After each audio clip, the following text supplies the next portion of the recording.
What happened at Amritsar in 1984 led to a tragic loss of life and must never be forgotten. I know that 30 years on from this dreadful incident, it remains a source of deep pain to Sikhs everywhere. Last year, I went to the Golden Temple and I saw for myself its beauty and its calm and what a special place it holds in the heart of Sikh people around the world.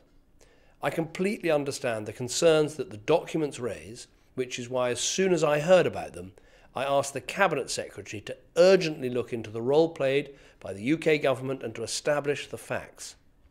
That process is underway, and I'd like to reassure the public, especially the Sikh community here in Britain and around the world, that the inquiry will be thorough, it will be transparent, and it will get to the truth.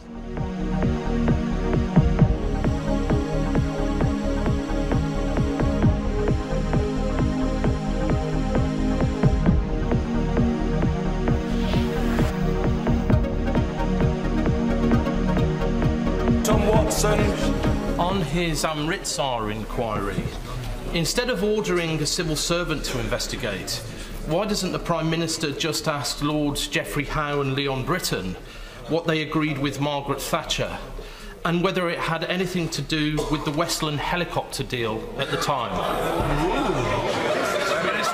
I fear the honourable gentleman might have gone a conspiracy theory too far on this one. Look, it is very important.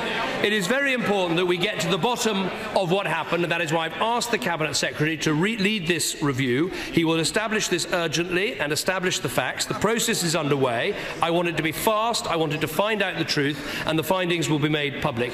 I remember and will never forget my own visit to the Golden Temple in Amritsar. It's one of the most beautiful and serene places anywhere on this planet, and what happened at Amritsar 30 years ago led to a tragic loss of life. It remains a source of deep pain to Sikhs everywhere.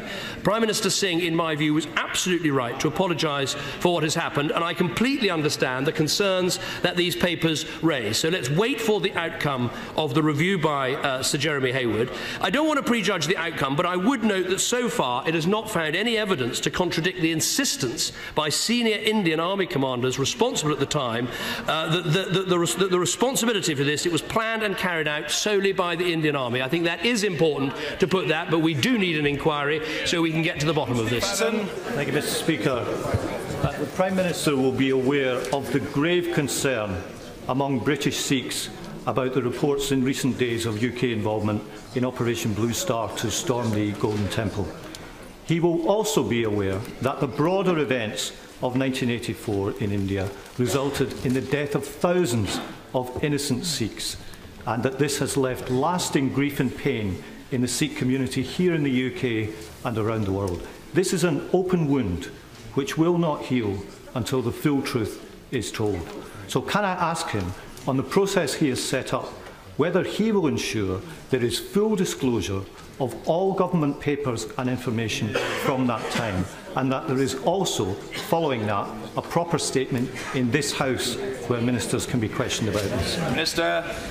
Well, I think, first of all, can I agree with him about the deep scars that this event left and the incredibly strong feelings that exist to this day. And as I say, anyone who visits the Golden Temple at Amritsar and sees what an extraordinary place of peace and tranquility and what an important site it is for the Sikh religion knows how powerful this point is. We're going to make sure this inquiry is held properly. Its findings will be made public, which I think is vitally important. As I say, in the end, I don't think anyone should take away the responsibility for these events with the people who are properly responsible for them, and I'm sure the inquiry will find that. In terms of holding a statement and revealing this information and the findings to the House, I'll listen carefully to what he says, but I think a statement might well be the right approach.